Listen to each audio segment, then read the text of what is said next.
আসসালামু আলাইকুম রহমতুল্লাহি ওয়া বারাকাতুহু। প্রিয় ভিউয়ার্স, আশা করি খুবই ভালো আছেন। আজকে আপনাদের মাঝে নতুন আরেকটি ভিডিও নিয়ে আসলাম। সেটা হচ্ছে আমার খুবই ফেভারিট টেডি 100 ব্লাড লাইনের বেবি। তো দেখুন, অনেকেই দেখতে চেয়েছিলেন বেবিগুলা কেমন। তো প্রিয় ভিউয়ার্স, দেখুন এখানে আমার কিছু বেবি এবং বিভিন্ন ওস্তাদের কাছে আমি কিছু বেবি কালেক্ট করেছিলাম, ওইগুলোও দেখাবো।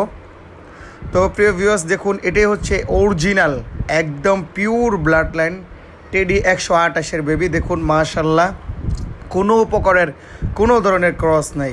তো দেখুন পিওর ব্লাড লাইনের জিনিসগুলো একটু অন্যরকম, দেখতেই কেমন জানি মনটা ভরে যায়।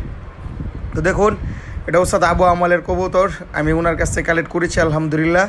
এখন আমার লফটে আলহামদুলিল্লাহ ভেবেও হয়েছে আপনাদের দোয়াই। তো দেখুন এই কবুতরগুলা আপনি বা আমরা যেরকমই চাই যে কবুতরটা একটু স্ট্যান্ড ক্যাটাগরি কালার এবং উড়াও থাকবে। এখানে প্রত্যেকটা টেডি হচ্ছে ফাইটার টেডি, এগুলা কোনো ফ্যান্সি টেডি না।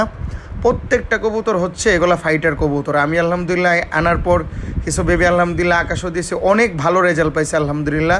এখন আমি গর্ব করে বলতে পারবো যে আলহামদুলিল্লাহ এগুলা খুব ভালো রেজাল্ট। অনেকেই বলে যে ওমান ব্লাড লাইনে কবুতর উড়ে না, এটা তথ্য একদম ভুল, এটা আমি মানি না।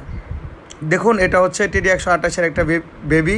কারণ টেডি 128 কবুতর হচ্ছে এমন একটা ব্রিড, তার সৌন্দর্য, স্টেন, কালার, ওরা তিনটাই বিদ্যমান, যার জন্য এদের দামটাও অনেক হয়।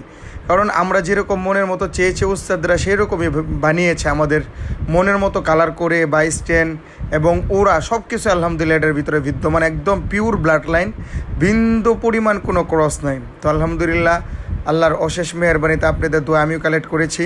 আমার বেবিগুলাও আলহামদুলিল্লাহ মোটামুটি হয়েছে, ইনশাল্লাহ আকাশে দেবো কিছু এবং কিছু কাশ্মীরেও যাবে, আপনাদের দোয়া ইন্ডিয়াতেও যাবে। দেখুন কবুতরগুলো কত সুন্দর, একটা স্ট্যান্ড ক্যাটাগরি কালার, মানে একটা সাইজ কতটুকু সুন্দর হইতে পারে একটা কবুতর, মানে দেখতেই বোঝা যাচ্ছে সে মানে কতটুকু ভয়ঙ্কর উড়ার জন্য প্রস্তুত সে। তো সবাই দোয়া করবেন। আসসালামু আলাইকুম। তো যাই হোক প্রিয় ভিউয়ার্স, দেখুন কবুতরগুলো কতটুকু সুন্দর, মনের একটা জিনিস। সবাই দোয়া করবেন আমার জন্য, আমার কবুতরের জন্য। আসসালামু আলাইকুম।